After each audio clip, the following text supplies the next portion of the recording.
요셉 자손의 종족 중 므낫세 손자 마길의 아들 길르앗의 자손 종족들의 수령들이 나와 모세와 이스라엘 자손의 수령된 지휘관들 앞에 말하여 이르되, 여호와께서 우리 주에게 명령하사 이스라엘 자손에게 제비 뽑아 그 기업의 땅을 주게 하셨고, 여호와께서 또 우리 주에게 명령하사 우리 형제 슬로보앗의 기업을 그의 딸들에게 주게 하셨은즉, 그들이 만일 이스라엘 자손의 다른 지파들의 남자들의 아내가 되면 그들의 기업은 우리 조상의 기업에서 떨어져 나가고 그들이 속할 그 지파의 기업에 첨가되리니, 그러면 우리가 제비 뽑은 기업에서 떨어져 나갈 것이요 이스라엘 자손의 희년을 당하여 그 기업이 그가 속한 지파에 첨가될 것이라.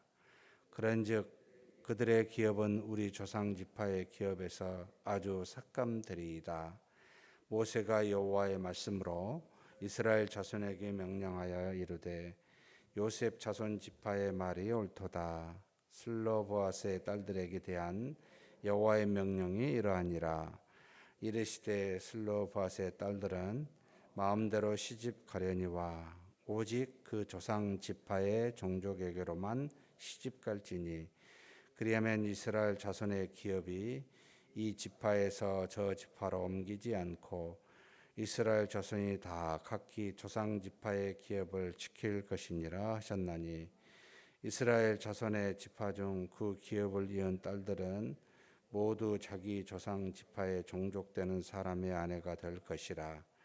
그리하면 이스라엘 자손이 각기 조상의 기업을 보존하게 되어 그 기업이 이 지파에서 저 지파로 옮기게 하지 아니하고 이스라엘 자손 지파가 각각 자기 기업을 지키려니와, 슬로보앗의 딸들이 여호와께서 모세에게 명령하신 대로 행하니라. 슬로보앗의 딸 말라와 디르사와 호굴라와 밀기아와 노아가 다 그들의 숙부의 아들들의 아내가 되니라. 그들이 요셉의 아들 므낫세 자손의 종족 사람의 아내가 되었으므로 그들의 종족 지파에 그들의 기업이 남아 있더라. 이는 여리고 맞은편 요단과 모압 평지에서 여호와께서 모세를 통하여 이스라엘의 자손에게 명령하신 계명과 규례니라. 아멘.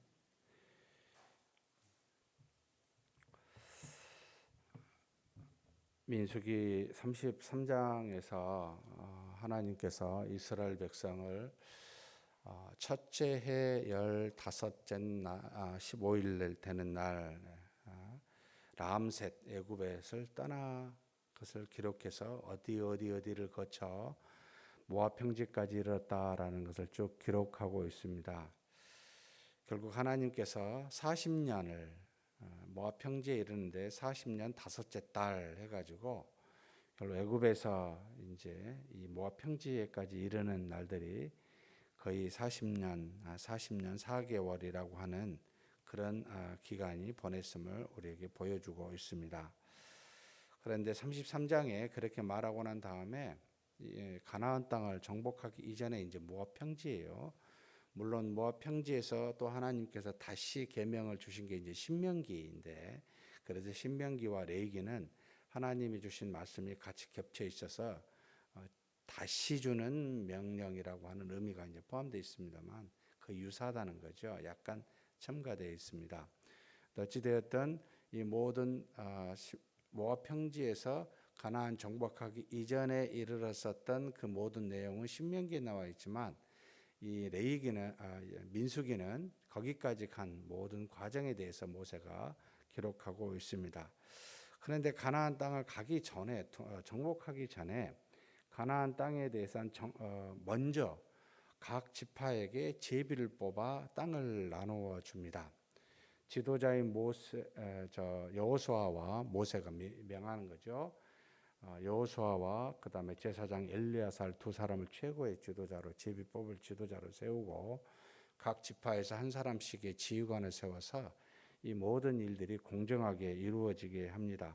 그런데 제비를 뽑을 때 그냥 뽑은 게 아니고 각 지파의 종족에 따라라는 표현을 써서 각 지파 안에 종족들이 수가 많으면 많을수록 더 많이 주고 적으면 적을수록 더 적게 주어서 공정하게 분배했습니다.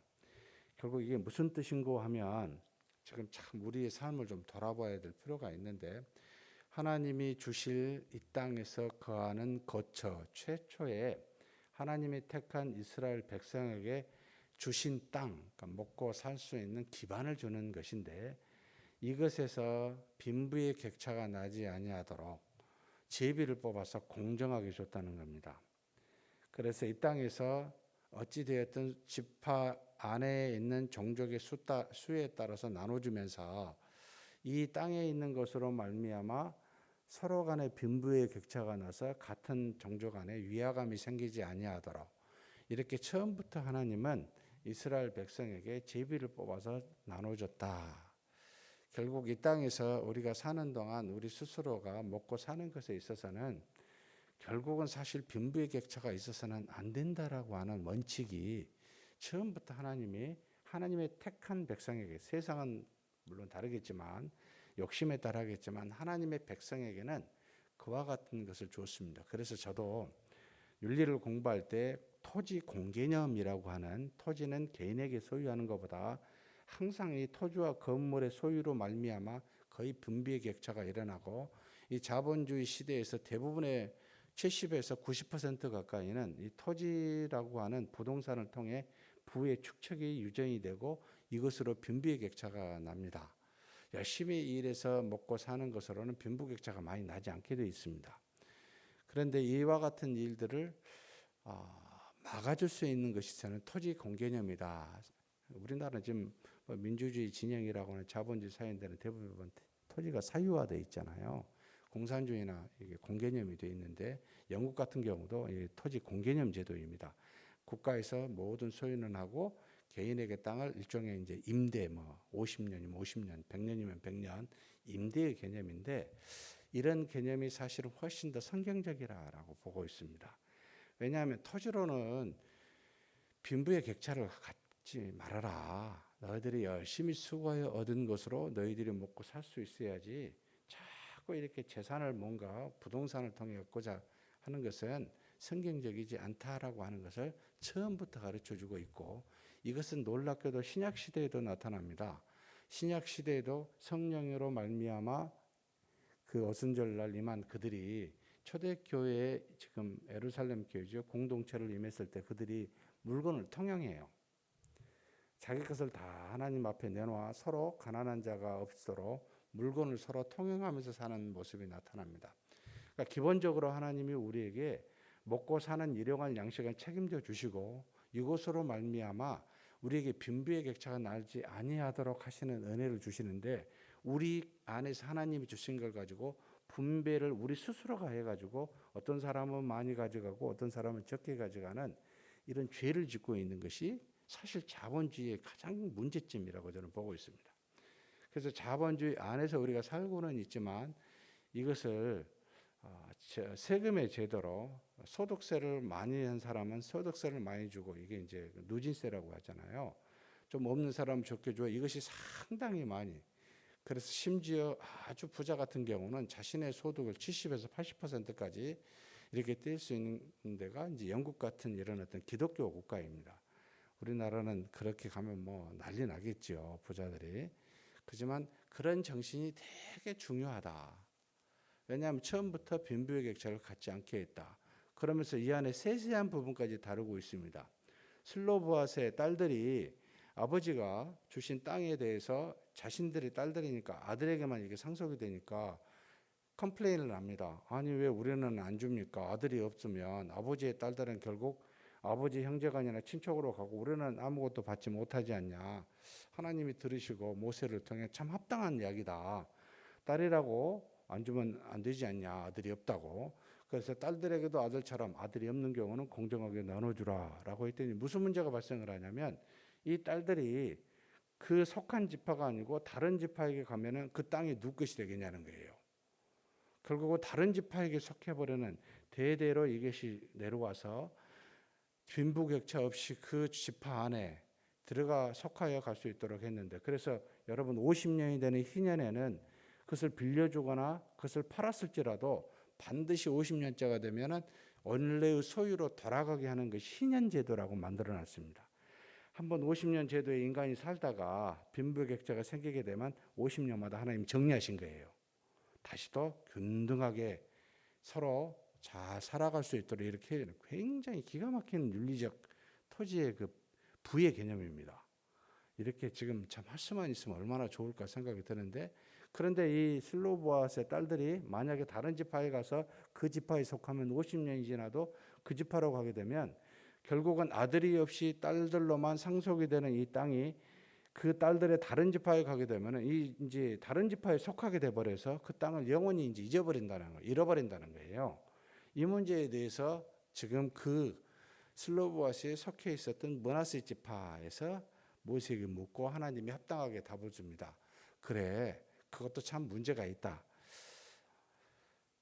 딸들에게 손해가 가지 아니하도록 공정한 것을 분배하는 그런 어떤 의의를 세웠지만 그로 인해서 문제가 발생을 하니까 합당한 길을 제시하는데, 마음대로 시집을 갈 수 있는데 시집갈 대상은 자신에게 속한, 이 자신이 만약에 아들이 없이 여자로서 상속을 받게 되면 상속받은 딸들은 반드시 자신이 속한 지파에게로만 시집가라.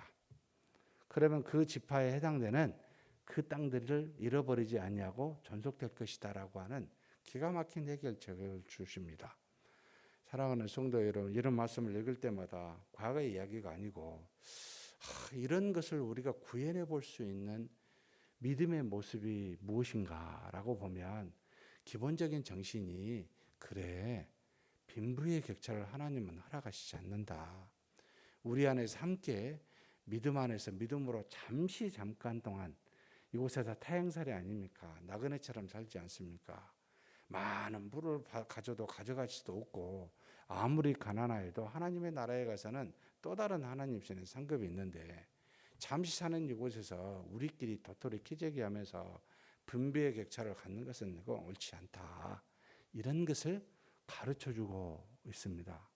사랑하는 성도 여러분, 이 땅에서 있는 동안 하나님이 주신 걸 가지고 청지기처럼 정말 돈이 약하고 세상이 약할지 모르지만 이 약한 것을 가지고 선하게 사용하는 것, 이것이 정말 귀한 하나님의 뜻이지 않냐. 이것을 사실은 과거부터 자신에게 속한 이스라엘 백성에게서부터 하나님은 구현시켜 주셨고, 그것을 정복하기 이전부터 미리 가르쳐 주사 그들이 가져야 될 재산에 대해서 분명히 알고 존중하여 그 땅을 정복하게 했습니다. 대신 정복할 때는 절대 거기 원주민을 그대로 두지 말고 몰아내고 그들에게 속해 있는 모든 우상은 깨뜨리라고. 만약 너희들이 몰아내지 아니하면 너희 눈에 가시가 되고 너희 옆구리에 찔리는 것이 될 거라고 그렇게 가르쳐 줍니다. 이 땅에 사는 동안 믿음의 거룩에서는 한치의 양보도 없이 전부 다 몰아내고, 정말 우상이나 믿음에 관련되지 않는 것에 대해서는 정결하게 하는 엄격한 삶이 필요하지만, 우리끼리 안에서는 여러분 빈부의 격차가 없이 사랑으로 모든 걸 나누라라고 하는 것이 구약에 가르쳐준 메시지입니다. 사랑하는 성도 여러분, 그렇게 사는 저와 여러분이 되시길 주의 이름으로 축복합니다. 전능하신 하나님 아버지, 감사합니다. 레위기 마지막 장을 통하여 33장에서부터 36장에 이르기까지 이제는 모든 가나안 땅을 나누어 줄 것을 제비 뽑게 하셨고, 그리고 전체의 경계가 어떠한지를 알려주시고, 그리고 지파에 속하지 못한 레위인들에게 하나님이 주신 6개의 도피성과 42개의 성읍을 통해 그들이 흩어져서 하나님의 속한 지파로서 각 지파에서 먹고 살아갈 수 있는 성읍을 허락하여 주시고, 또 마지막에 이제는 하나님이 그 뜻에 합당하여 주신 슬로바스의 딸들에게 주신 그 땅들이 이제는 다른 지파가 되지 아니하도록 원래의 지파에 속할 수 있도록 그와 같은 해결책을 제시하사 우리로 하여금 이 땅에 살면서 거룩한 일에는 한 치의 양보도 없이 물러나지 아니하지만, 그러나 이 땅에서 먹고 사는 일에 있어서는 서로가 서로를 돌아보고 빈부의 격차가 없이 살아갈 수 있도록 그런 지혜로운 말씀으로 인도하여 주시니 감사합니다. 하나님의 자녀로서 이 땅에 사는 자로서 청지기와 같이 잠시 잠깐 사는 나그네와 같이 살되 하나님이 주신 것을 가지고 우리가 서로 나누면서 빈비의 격차가 없이 하나님의 사랑을 구현하는 우리 모두가 되게 하여 주시옵소서. 우리 주님 예수님의 이름으로 기도하옵나이다.